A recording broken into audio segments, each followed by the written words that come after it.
Letter, Mina Harker to Lucy Westenra. Budapest, 24 August. My dearest Lucy, I know you'll be anxious to hear all that has happened since we parted at the railway station in Whitby. Well, my dear, I got to Hull all right and caught the boat to Hamburg, and then the train on here. I feel that I can hardly recall anything of the journey, except that I knew I was coming to Jonathan, and that I should have to do some nursing. I had better get all the sleep I could. I found my dear one, so thin and pale and weak-looking. All resolution has gone out of his dear eyes, and that quiet dignity which I told you was in his face has vanished. He is only a wreck of himself, and he does not remember anything that has happened to him for a long time past. At least, he wants me to believe so, and I shall never ask. He has had some terrible shock, and I fear it might tax his poor brain if he would try to recall it. Sister Agatha, who is a good creature and a born nurse, tells me that he raved of dreadful things whilst he was off his head. I wanted her to tell me what they were, but she would only cross herself, and say she would never tell. The ravings of the sick were the secrets of God, and that if a nurse through her vocation should hear them, she should respect her trust. She is a sweet, good soul, and the next day, when she saw I was troubled, she opened up the subject again, and after saying she could never mention what my poor dear raved about, added, "I can tell you this much, my dear, that it was not about anything which he had done wrong himself, and you, as his wife-to-be, have no cause to be concerned. He has not forgotten you or what he owes to you. His fear was of great and terrible things which no mortal can treat of." I do believe the dear soul thought I might be jealous lest my poor dear should have fallen in love with any other girl. The idea of my being jealous about Jonathan. And yet, my dear, let me whisper, I felt a thrill of joy through me when I knew that no other woman was a cause of trouble. I'm now sitting by his bedside where I can see his face while he sleeps.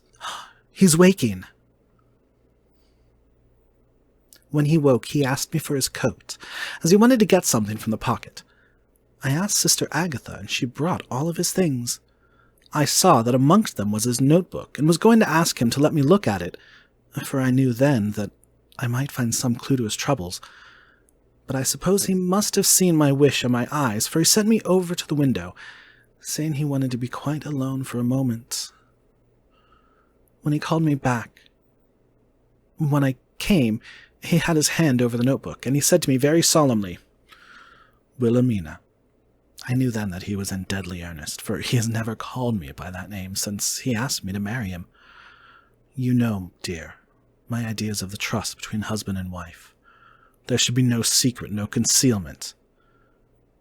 I have had a great shock, and when I try to think of what it is, I feel my head spin round, and I do not know if it was all real or the dreaming of a madman. You know I have had brain fever, and that is to be mad. The secret is here, and I do not want to know it. I want to take up my life here, with our marriage. For, my dear, we had decided to be married as soon as the formalities are complete. Are you willing, Wilhelmina, to share my ignorance? Here is the book. Take it and keep it. Read it if you will, but never let me know, unless indeed some solemn duty should come upon me to go back to the bitter hours, asleep or awake, sane or mad, recorded here. He fell back, exhausted, and I put the book under his pillow and kissed him. I've asked Sister Agatha to beg the Superior to let our wedding be this afternoon, and I am waiting her reply. She has come and told me that the chaplain of the English Mission Church has been sent for. We are to be married in an hour, or as soon after as Jonathan wakes. Lucy, the time has come and gone. I feel very solemn, but very, very happy. Jonathan woke a little after the hour, and all was ready, and he sat up in bed, propped up with pillows. He answered his "I will" firmly and strongly. I could hardly speak. My heart was so full that even those words seemed to choke me. The dear sisters were so kind. Please, God, I shall never, never forget them, nor the grave and sweet responsibilities I have taken upon me. I must tell you of my wedding present. When the chaplain and the sisters had left me alone with my husband— Oh, Lucy, it's the first time I've written the words "my husband." Left me alone with my husband. I took the book from under his pillow, and wrapped it up in white paper, and tied it with a little bit of pale blue ribbon which was round my neck, and sealed over the knot with sealing wax, and for my seal I used my wedding ring. Then I kissed it and showed it to my husband, and told him I would keep it so, and then it would be an outward and visible sign for all our lives that we trusted each other, that I would never open it unless it were for his own dear sake or for the sake of some stern duty. Then he took my hand in his, and, oh, Lucy, it was the first time he took his wife's hand, and said that it was the dearest thing in all the wide world, and that he would go through all the past again to win it if need be. The poor dear meant to have said a part of the past, but he cannot think of time yet, and I shall not wonder if at first he mixes up not only the month but the year. Well, my dear, what could I say? I could only tell him that I was the happiest woman in all the wide world, that I had nothing to give him except myself, my life, and my trust, and that with these went my love and duty for all the days of my life. My dear, when he kissed me and drew me to him with his poor weak hands, it was like a very solemn pledge between us. Lucy, dear, do you know why I tell you all this? It is not only because it is all sweet to me, but because you have been and are very dear to me. It was my privilege to be your friend and guide when you came from the schoolroom to prepare for the world of life. I want you to see now, and with the eyes of a very happy wife, whither duty has led me, so that in your own married life you too may be all happy as I am.